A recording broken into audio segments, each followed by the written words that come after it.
difference. Here's what I believe to my core. It is wrong to order American troops to step up when Afghanistan's own armed forces would not. The political leaders of Afghanistan were unable to come together for the good of their people, unable to negotiate for the future of their country when the chips were down.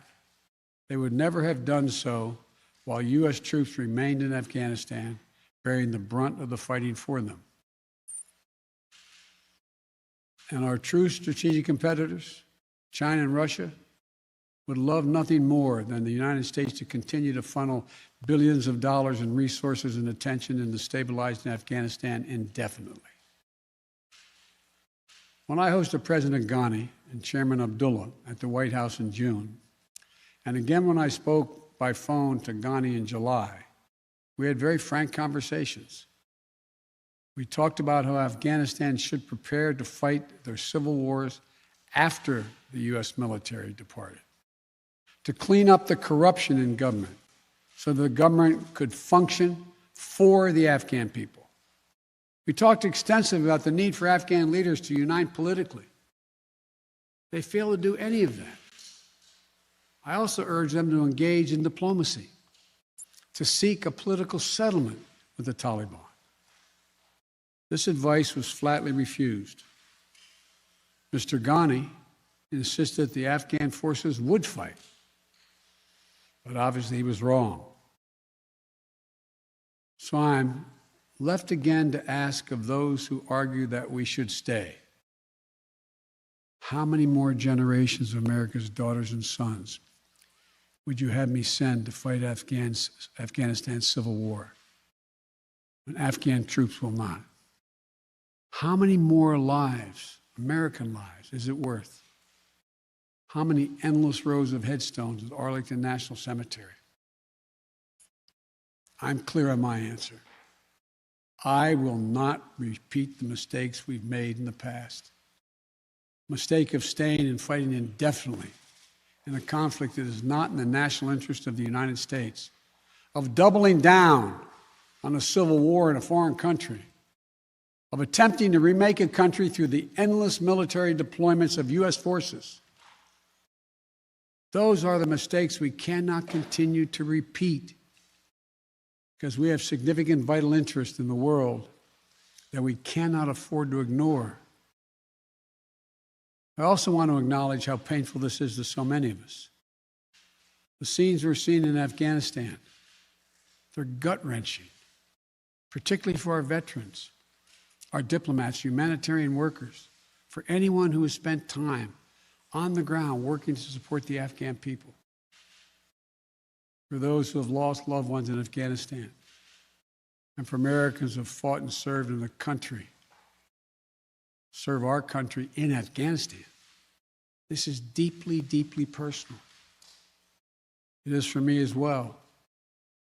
I've worked on these issues as long as anyone. I've been throughout Afghanistan during this war, while the war was going on, from Kabul to Kandahar to the Kunar Valley. I've traveled there on 4 different occasions. I met with the people. I've spoken to the leaders. I spent time with our troops. And I came to understand firsthand what was and was not possible in Afghanistan. So now we're focused on what is possible. We will continue to support the Afghan people. We will lead with our diplomacy, our international influence, and our humanitarian aid. We'll continue to push for regional diplomacy and engagement to prevent violence and instability. We'll continue to speak out for the basic rights of the Afghan people, of women and girls, just as we speak out all over the world. I've been clear, the human rights must be the center of our foreign policy, not the periphery. But the way to do it is not through endless military deployments. It's with our diplomacy, our economic tools, and rallying the world to join us. Now, let me lay out the current mission in Afghanistan.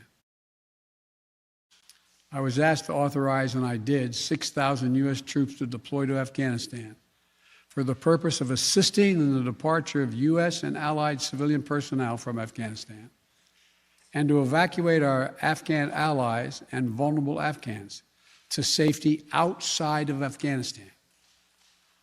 Our troops are working to secure the airfield and to ensure continued operation of both the civilian and military flights.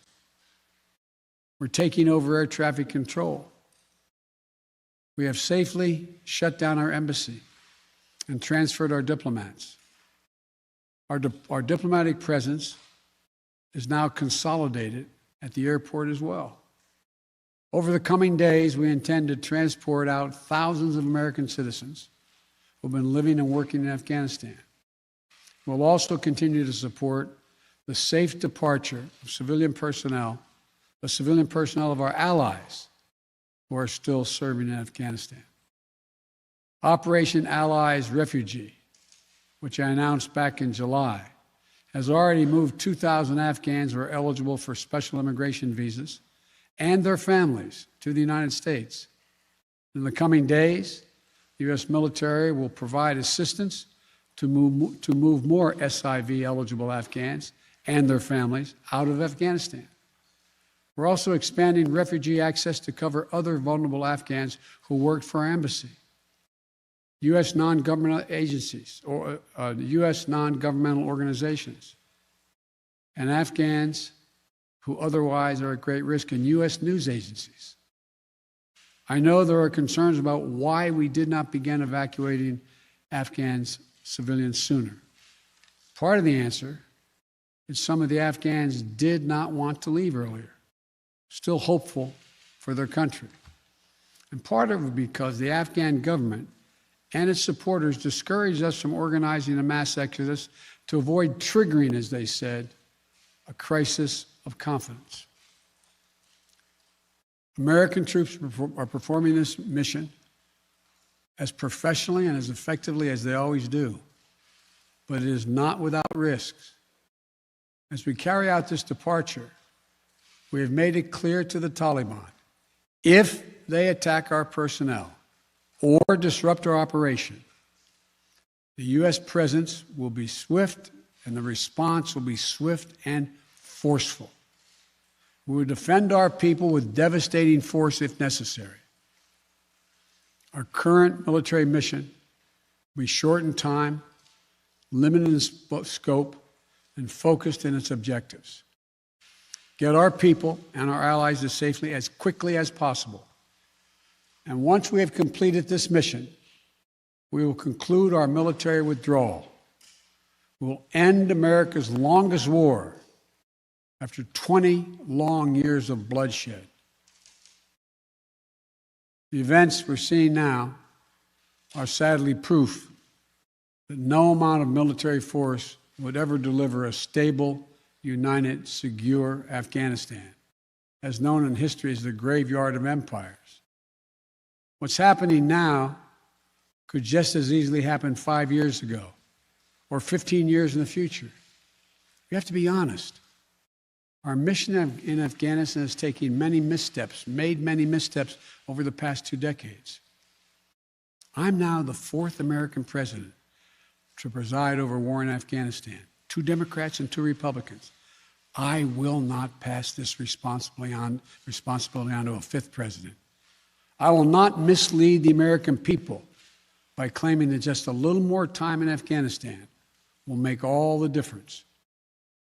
Nor will I shrink from my share of responsibility for where we are today and how we must move forward from here. I am President of the United States of America, and the buck stops with me. I'm deeply saddened by the facts we now face. But I do not regret my decision to end America's warfighting in Afghanistan and maintain a laser focus on our counterterrorism missions there and other parts of the world. Our mission to degrade the terrorist threat of al-Qaeda in Afghanistan and kill Osama bin Laden was a success. Our decades-long effort to overcome centuries of history and permanently change and remake Afghanistan was not, and I wrote and believed it never could be. I cannot and will not ask our troops to fight on endlessly in another country's civil war, taking casualties, suffering life-shattering injuries, leaving families broken by grief and loss. This is not in our national security interest. It is not what the American people want. It is not what our troops, who have sacrificed so much over the past 2 decades, deserve. I made a commitment to the American people when I ran for president that I would bring America's military involvement in Afghanistan to an end. While it's been hard and messy, and yes, far from perfect, I've honored that commitment. More importantly, I made a commitment to the brave men and women who serve this nation that I wasn't going to ask them to continue to risk their lives in a military action that should have ended long ago. Our leaders did that in Vietnam when I got here as a young man. I will not do it in Afghanistan. I know my decision will be criticized, but I would rather take all that criticism than pass this decision on to another president of the United States, yet another one, a 5th one, because it's the right one, it's the right decision for our people, the right one for our brave service members who risk their lives serving our nation, and it's the right one for America. Thank you. May God protect our troops, our diplomats, and all brave Americans serving in harm's way. Mr.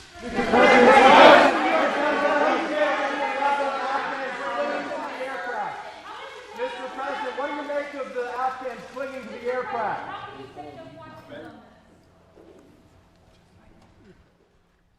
All right, thanks again for being here with us on Live Now from Fox. Not taking any questions as President Biden walks out of the room again, making quite a few remarks.